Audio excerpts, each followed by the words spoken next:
An old man came to Gautam Buddha crying and said, "Mahatma, my son does no work. He keeps cursing God day and night for poverty and difficulties. When I understand him, he starts fighting with me. What should I do?"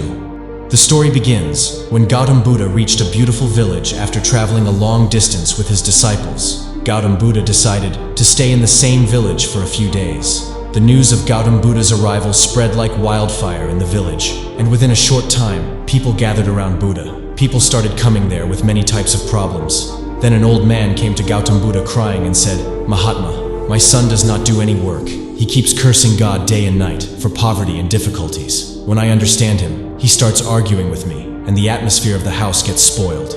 Mahatma, I know that. He is harming himself, but I don't understand. How can I bring him on the right path?" Gautam Buddha smiled and said to the old man, "Make some excuse and bring your son to me." The elder said, "Mahatma, my son does not listen to anyone. He argues with everyone. I am afraid that he might say something wrong to you too." Buddha smiled and said, "Don't worry, you just tell him. I will solve all his problems." After listening to Gautam Buddha, some people went with the old man to call his son. It was afternoon time. The boy was sleeping in his room. As soon as they reached home, everyone woke him up and started explaining to him. But the boy was not ready to go along. The boy just kept repeating, "All the saints are hypocrites and fake. I am not going to fall for their talk." But when the villagers told him that Buddha would solve all his problems, only then did he agree to meet Gautam Buddha. When the old man approached Gautam Buddha with his son, the boy stared at Buddha and said, "Why have you called me here? If you want me to stop cursing God, I will never do that. Because what else has God given me, other than this useless body? I have not got the money, which is necessary for the body. If you can solve my money problem, then it is fine. Otherwise, pack your bags in bed and go away from here." Hearing the young boy's words, Gautam Buddha started smiling and said, "My friend, I do not talk to you about God, but remember that a person's happiness and sorrow are caused by his actions. Therefore, instead of cursing someone else, if you work hard, then your life will become easy." Hearing Gautam Buddha's words, the boy became enraged and said, "I am feeling sleepy because of your speech. Better than this, I was sleeping at home. I have come here only to get money. If you can solve my problem, then tell me. Otherwise, leave the village." Buddha remained calm for a while. He understood that this is a stubborn person. Gautam Buddha said to that young man, "I know a king, and I can get you money from him, so that you will not only be able to do business, etc., but you will get so much money that you will become the owner of the city. But in return, you will also have to give him something." The boy said, "What can I give to the king? I don't have anything." Gautam Buddha said, "The king has a son who has been blind since birth. Rajved has said that if the prince gets the eyes of a living person, then he can be cured. If you give both your eyes to the prince, the king will weigh you in gold. Then you can live your life comfortably."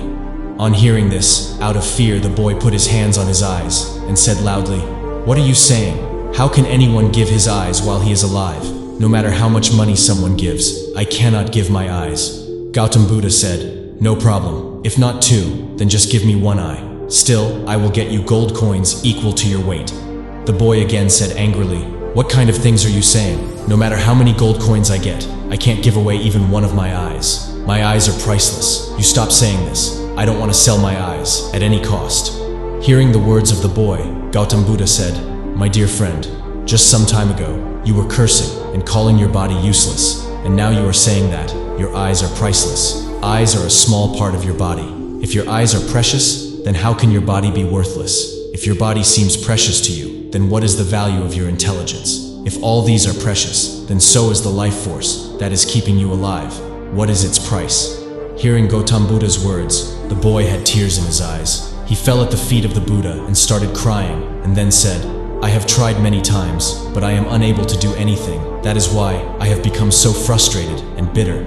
Gautam Buddha picked up the boy and said, "My friend, human birth is very precious. Only human beings have so much discretion that they can differentiate between right and wrong. Even powerful animals and birds do not have this freedom. So know the power of your words and stop cursing your fate. When problems come our way, we all become negative and forget how many valuable abilities we have."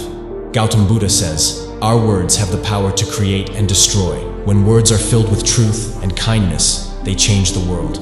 That's why Gautam Buddha further says, "Teach your tongue good words, teach good thoughts to your mind. Fill your eyes, ears, nose, and tongue with good thoughts. positive words will take you beyond all sorrows. When you do this, you can live the great life you want. Words have the power to change lives. Change lives with your words. Whatever words we say for ourselves or for others, or whatever we talk, we should pay attention to that. When we pay attention to our words and choose them correctly, our life automatically becomes positive and great, because our words change our thinking, and our thinking changes our life.